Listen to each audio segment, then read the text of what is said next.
Welcome to erpbugs. So today's topic is all about the Fusion application. So we will start uh, with navigating or signing in to the Fusion application.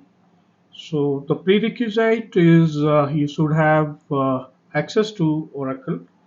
So as a user, you should have certain roles to perform various activities. There are different types of roles. To identify them, you should have. To use them, you should have appropriate role assigned to the username. So during this session, we will see how how the Fusion ERP or Fusion application look like. So just to give a brief background, it's this Fusion is a cloud application and it's available without any VPN connection requirement. So you can just with the basic system configuration or even without any additional system requirement, you can access Fusion application from your laptop, desktop, or even from the mobile. So what is the agenda for today?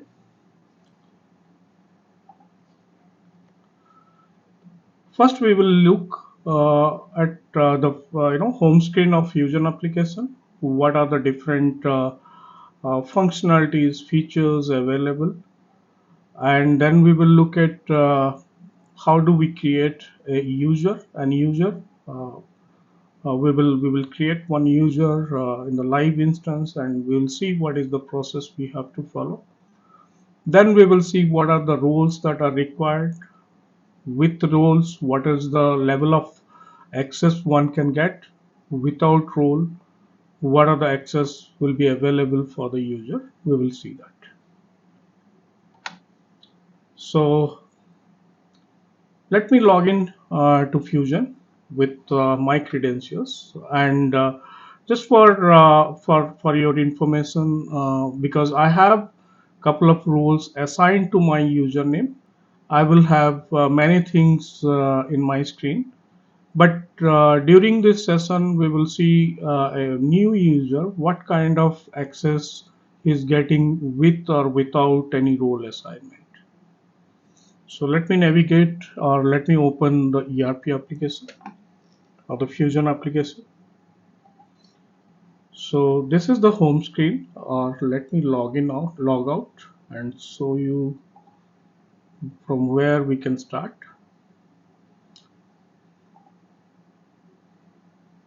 So this is the login screen and this is the URL. With the URL, you can access like any other web pages you are accessing. So you use your user ID and password.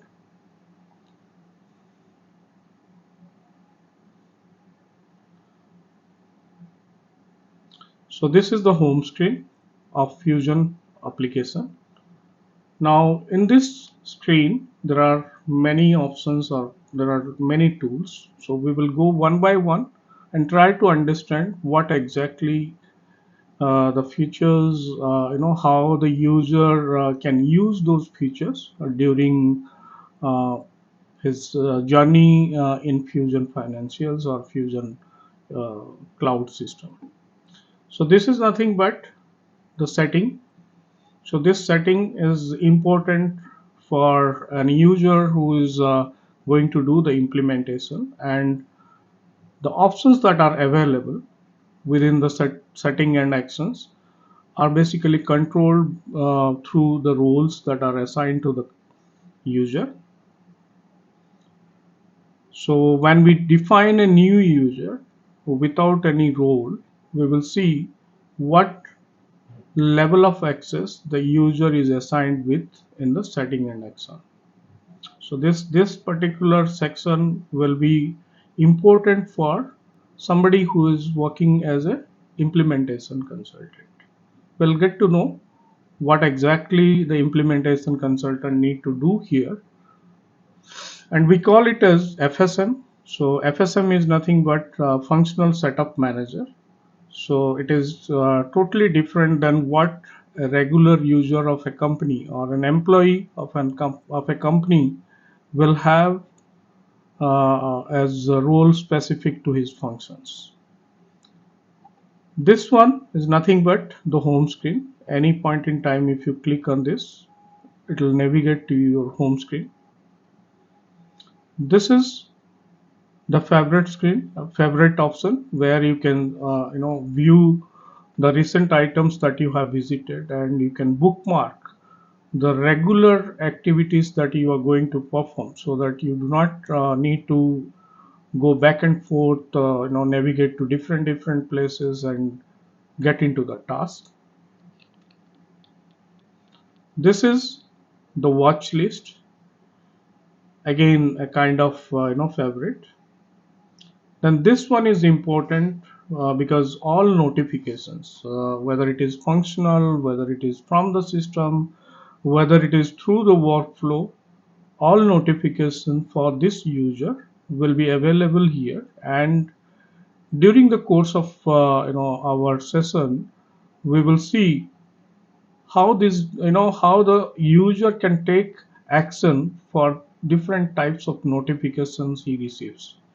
So this notification are basically driven through the workflow, wherever the user wherever the user need to take some action, he will get notified through this option. Then this middle section, this is nothing but your springboard. In this springboard, all the functions that are applicable for the user, or the user is assigned with certain roles, those roles will be available, those functions will be available with specific access or privilege. If in a real time scenario, everyone will not get the access to every function. Like somebody is creating an invoice, somebody is approving an invoice, somebody is creating a payment, but he cannot process the payment. So based on the delegation of authority within the organization, the users will be assigned with different roles, and based on the roles assigned to the user will be able to navigate, open those tasks that are applicable for his role, and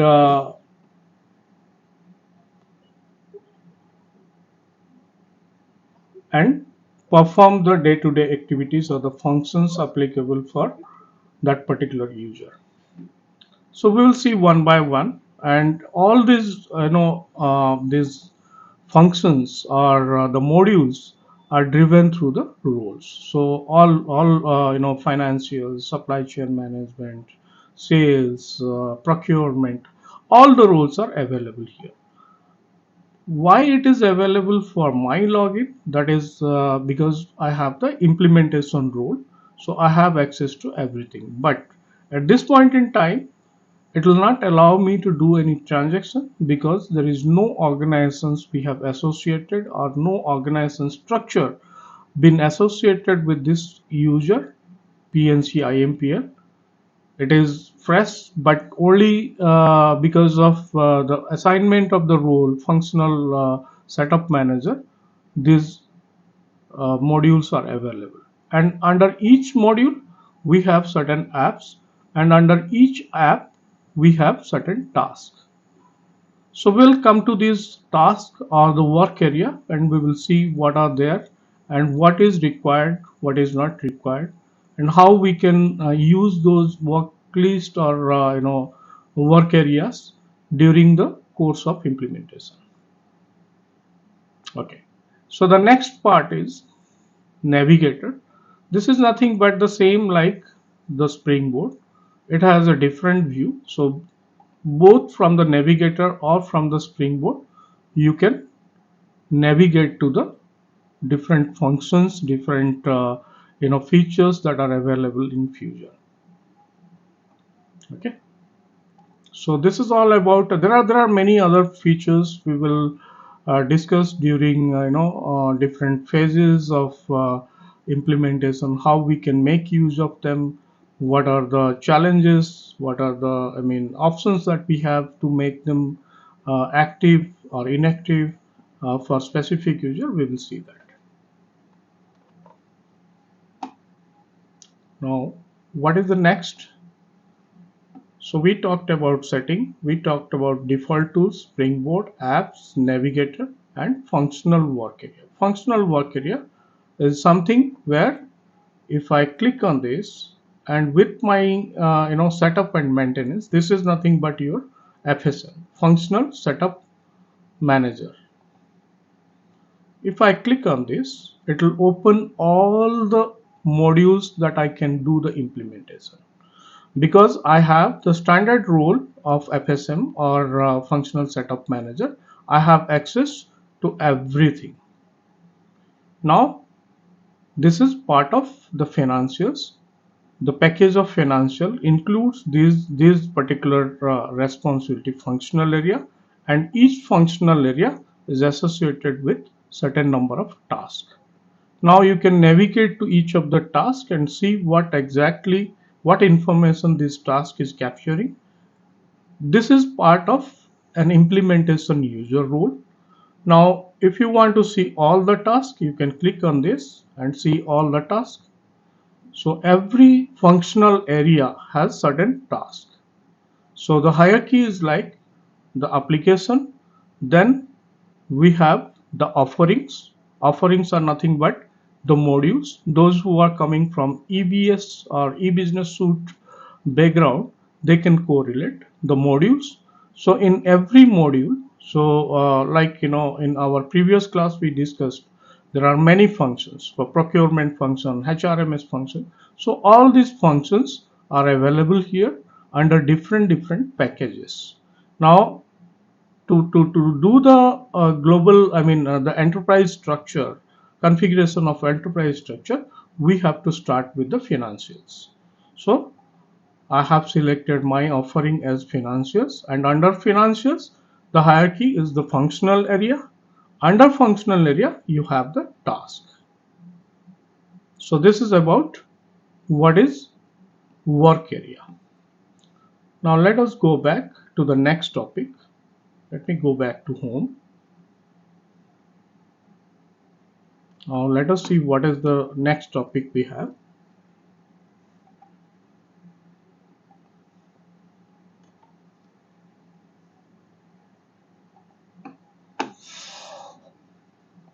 Yes. So what is employee role? What is functional role? So basically during the implementation, an implementation consultant should play both the employee role as well as functional role. Functional role is nothing but where the implementation consultant will do all testing, whatever they can do as a one can do as an employee. So based on the requirement, we do the configuration being a consultant, and then those functionalities need to be tested. So we, as a as a consultant, ERP consultant or finance consultant or supply chain consultant, do the dual role for a period of time, like till the implementation is completed. We do both the role, so that we do the testing and deliver it to the user for their day-to-day activity. Now, what is the implementation user? Implementation user, as I mentioned, it has all the access to do the setup for the entity based on their requirement. Again, the implementation role can be controlled through the privileges. Like in a real-time situation, what will happen if there is a finance consultant and if there is one more consultant for human capital management and supply chain management. So the IT department or the project management team will define new roles with some restrictions that they can have access to the financial role only, or supply chain configuration only, so that they should not touch any other configuration related to the modules that are not belonging to them.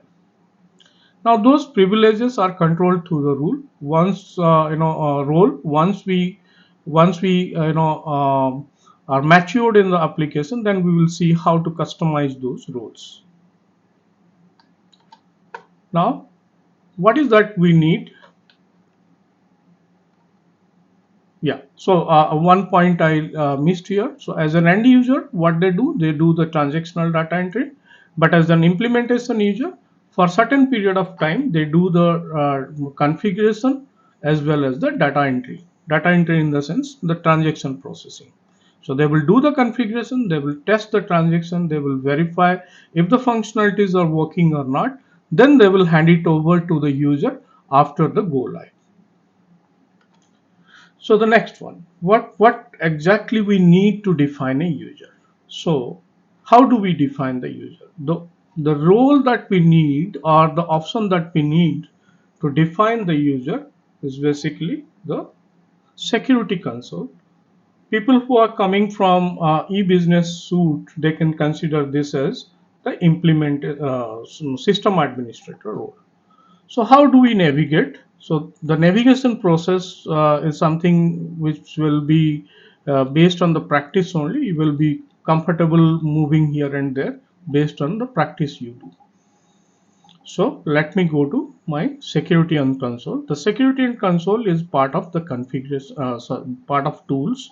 Let me navigate to tools, then security console. This is nothing but the role of a system administrator.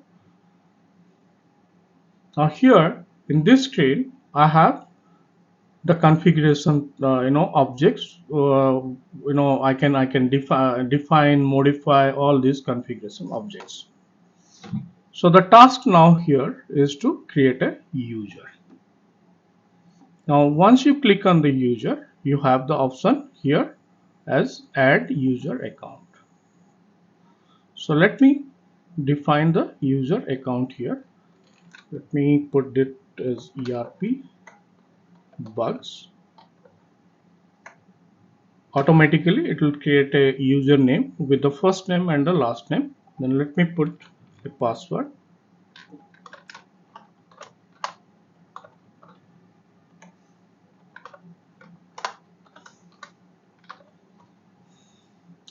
So with this password, I have created the user, but there is no role been assigned to the user. Now let me save and close. Now let me log out and log it as the new user.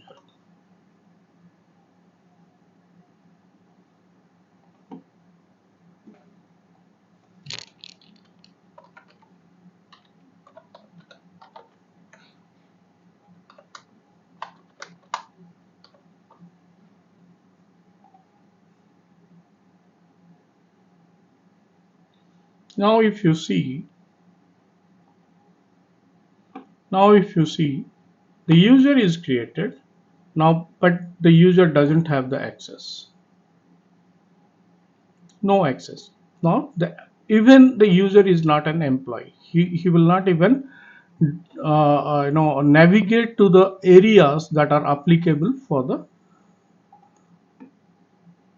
employee. So even the security console is not available. Nothing is there. Here also no privilege. He cannot do any setup. In tools also he cannot do any setup. He can view a lot of things, but he cannot. It's like a social media page for him. Okay, so let us assign the first role, that is employee role. We cannot do anything by this user using this user ID. So we will have to go back to the user ID where the security console menu is available. So we'll log into the ID and assign the role to the new user. Now I'll have to go to tools,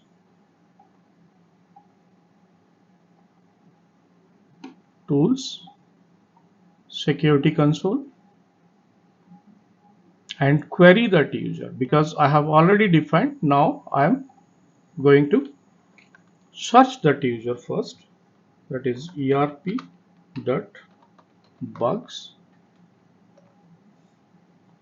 Now click on the username.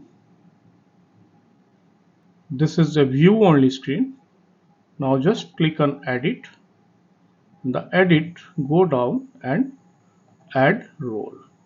The first role, just like the onboarding process of an employee, the first thing is he need to have the employee tag. So here I will type employee. This is a predefined role of Oracle, and all predefined role in Oracle comes with Aura employee abstract.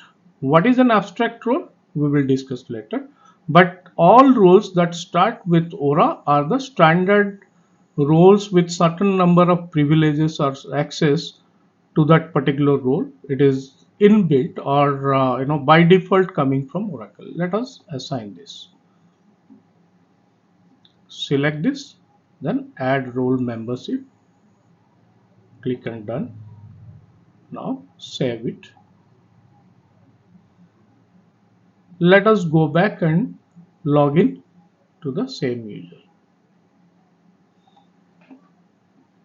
to see what is the difference level of access the user have got after assigning the role of employee.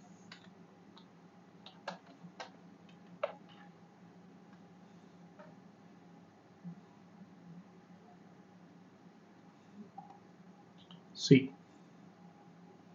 now there is a slight difference. The user will get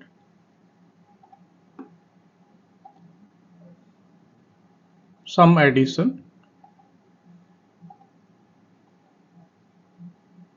Okay, now let us if you go to my CV and all those things, you can see that it's not working. Okay, let us assign one more role to this user.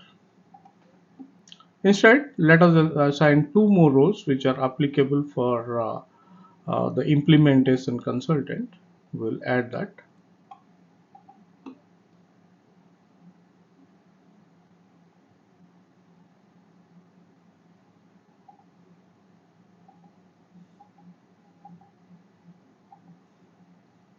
Tools, security console, the same process.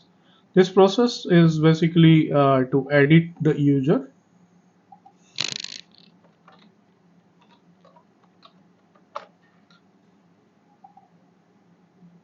Now add one more role by editing. Add the role, say IT security manager. This role is required to give the access to security console, so the user becomes the system administrator. So always choose the right one, otherwise the privileges under this will be applied to the user. So add the membership. Done. Then one more role we have to add, that is implementation user, and the name is application implementation consultant.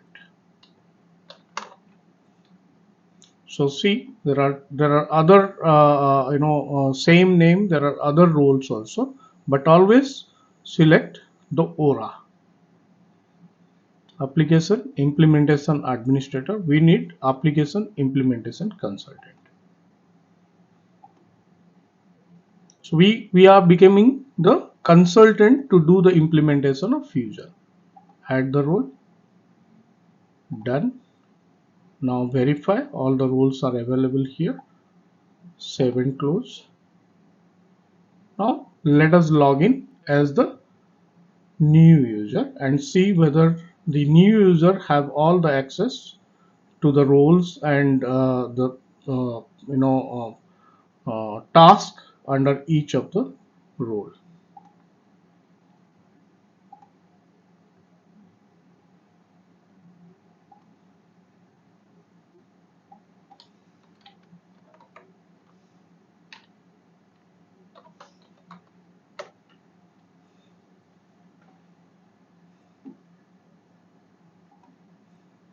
See.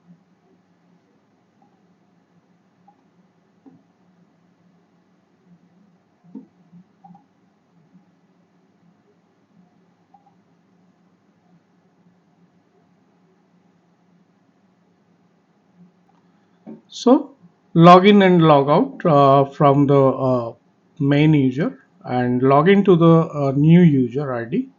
So all the roles are available for the user. Now with this two role, with the role three role, what the user can do he can do the employee activities, he can do the activities as a system admin, he can assign the roles, he can create the users, and also he can do the configuration of the application, because now all required roles are associated with the user.